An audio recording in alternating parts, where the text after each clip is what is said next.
Dhekiajuli UKCA cricket একাডেমীৰ উদ্যোগত তথা প্ৰয়াত উমাকান্ত নাথ দেৱৰ সোঁৱৰণত ঢেকিয়াজুলি DSA খেলপথাৰত শুভাৰম্ভ কৰা হৈছে সদৌ অসম ভিত্তিক T20 ক্ৰিকেট খেল প্ৰতিযোগিতা। ঢেকিয়াজুলি DSA খেলপথাৰত শুভাৰম্ভণি কৰা উমাকান্ত নাথ সোঁৱৰণী সদৌ অসম ভিত্তিক T20 ক্ৰিকেট খেল প্ৰতিযোগিতাৰ পতাকা উত্তোলন কৰে ঢেকিয়াজুলি ক্ৰীড়া সন্থাৰ স্থায়ী সভাপতি ৰতন কুমাৰ নাথে। খেলখনৰ উদ্দেশ্য ব্যাখ্যা কৰে খেল পৰিচালনা সমিতিৰ সাধাৰণ সম্পাদক মাধুৰ্য বৰাই। UKCA ক্ৰিকেট একাডেমীৰ উদ্যোগত তথা উমাকান্ত নাথ দেৱৰ সোঁৱৰণত শুভাৰম্ভণি কৰা খেলখনত বিভিন্ন জিলাৰ মুঠ 16টা ক্ৰিকেট দলে অংশগ্ৰহণ কৰিছে। আমন্ত্ৰিত অতিথি হিচাপে উপস্থিত থাকে তেজপুৰ জিলা ক্ৰিকেট সন্থাৰ সাধাৰণ সম্পাদক ঈশান বৰা, কোষাধ্যক্ষ শৈলেন শৰ্মা, ঢেকিয়াজুলি আৰক্ষী থানাৰ ভাৰপ্ৰাপ্ত আৰক্ষী বিষয়া দীপক দাস, বিশিষ্ট সমাজ সেৱিকা নতুন সিনহাৰ লগতে বহুতো বিশিষ্ট ব্যক্তি। আমি আনন্দিত যে ঢেকিয়াজুলি ক্ৰীড়া সন্থাই একাধিক্ৰমে ফুটবল, ভলী, ক্ৰিকেট এই খেলসমূহ আমাৰ চলি আহিছে। কেইবাখনো ইতিপূৰ্বে আমাৰ খেল হৈ গৈছে। প্ৰফুল্ল দাস সোঁৱৰণী আৰু ধীৰেন্দ্ৰ মোহন দাস সোঁৱৰণী ক্ৰিকেট, আৰু ইতিমধ্যে এতিয়া আমাৰ প্ৰয়াত উমাকান্ত নাথ সোঁৱৰণী একাডেমীৰ তৰফৰ পৰা যোৱাবাৰো খেল হৈছে, আৰু এইবাৰো অল আছাম T20 ক্ৰিকেট পাতিবৰ কাৰণে সম্পূৰ্ণৰূপে প্ৰস্তুতি লৈ আজি শুভাৰম্ভ হৈছে। আৰু 16টা টিমে অসমৰ 16টা টিমে জইন কৰিছে। সুন্দৰ খেল হ'ব।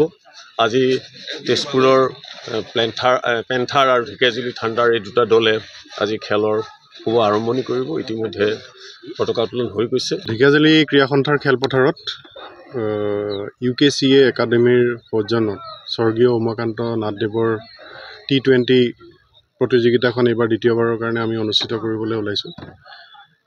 ল'ৰাসকলে খুব কষ্টৰে অৰ্থ সংগ্ৰহ কৰি এইখন খেল এইবাৰ অনুষ্ঠিত কৰিবলৈ ওলাইছে। এইবাৰ আমাৰ প্ৰায় 16টা টিমে যোগ দিব। অলৰেডি আমাৰ ইয়াতে লিষ্ট আহি গৈছে। আজি প্ৰথমখন খেল আৰম্ভ হ'ব। আজি এখনেই খেল আছে দিনটোৰ কাৰণে। প্ৰথম পুৰস্কাৰ 1 লাখ টকা, দ্বিতীয় পুৰস্কাৰ 60,000 টকা, তাৰপিছত প্ৰত্যেকখন মেচতে মেন অফ দ্য মেচৰ আপোনাৰ 1000 টকাকৈ মেন অফ দ্য মেচ দিয়া হৈছে। বেষ্ট বলাৰ থাকিব, বেষ্ট ফিল্ডাৰ থাকিব, তেনেকুৱা মেন অফ দ্য ছিৰিজ আছে। এই গোটেইখিনি পুৰস্কাৰ আমি ইয়াত এইবাৰ দি আছোঁ।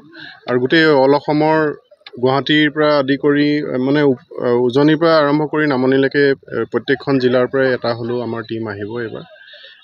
আশা কৰোঁ গোটেই ৰাইজে আহি ইয়াত খেল উপভোগ কৰক। এখন সুন্দৰ খেল, বগা বলৰ খেল হ'ব এইখন।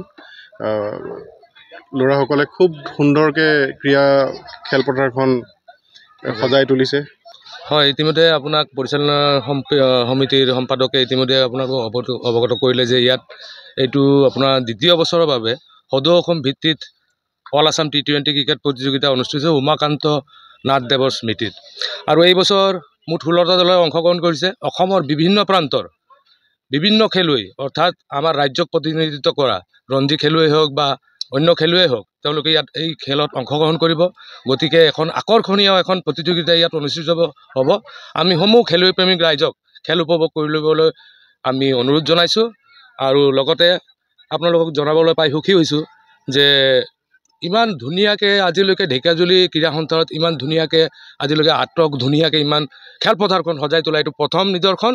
সেইকাৰণে মই উদ্যোক্তাসকলক ক্ৰীড়া সন্থাৰ তৰফৰ পৰা বিশেষভাৱে ধন্যবাদ জ্ঞান কৰিছোঁ। আৰু সকলো দলৰ খেলুৱৈসকলক এটা খেলুৱৈ সুলভ মনোভাৱেৰে তেওঁলোকৰ খেল প্ৰদৰ্শন কৰিবৰ কাৰণে অনুৰোধ জনাইছোঁ, যাতে এই প্ৰতিযোগিতাখনি ধুনীয়াভাৱে সাফল্যমণ্ডিতভাৱে এইখন খেল অনুষ্ঠিত হয়। ধন্যবাদ। ঢেকিয়াজুলিৰ পৰা প্ৰশান্ত বৈশ্যৰ ৰিপৰ্ট, অসম আদিত্য। NKS হুণ্ডাইলৈ স্বাগতম। নৰ্থ ইষ্টৰ প্ৰথম GDSI 2.0 ফিচাৰ্ছ ডিলাৰ হৈছে NKS হুণ্ডাই। অত্যাধুনিক সা সুবিধাৰে তৈয়াৰী মষ্ট আপডেটেড হুণ্ডাই ডিলাৰ এতিয়া ডিব্ৰুগড়ত। আমাৰ NKS হুণ্ডাই ডিলাৰত open sales consulted room, customer ৰুমৰ লগতে পুৰণি গাড়ীৰ এক্সচেঞ্জ ফেচিলিটিও ৰখা হৈছে। ইয়াত চেলছৰ লগতে ছাৰ্ভিচ ছেক্টৰৰ সুন্দৰ সুবিধা আছে। প্ৰয়োজনীয় সকলো এডভান্স টুলছ, হুইল বেলেন্সিং, এলাইনমেণ্টৰ অত্যাধুনিক machine, post hydraulic lift, fully train man পাৱাৰৰ লগতে nitrogen gas filling facility, fully automatic car washer ফেচিলিটিও আছে। লগতে NKS হুণ্ডাই ডিলাৰে কাষ্টমাৰসকলৰ সুবিধাৰ্থে মোবাইল ছাৰ্ভিচ ভেনৰো ব্যৱস্থা ৰাখিছে, য'ত হাইড্ৰলিক লিফ্ট, ৱাশ্বিং facility, wheel balancing, tyre pressure check কৰাৰ লগতে বহুখিনি সুবিধাই উপলব্ধ আছে। NKS হুণ্ডাইলৈ আহক আৰু সুবিধাসমূহ গ্ৰহণ কৰক।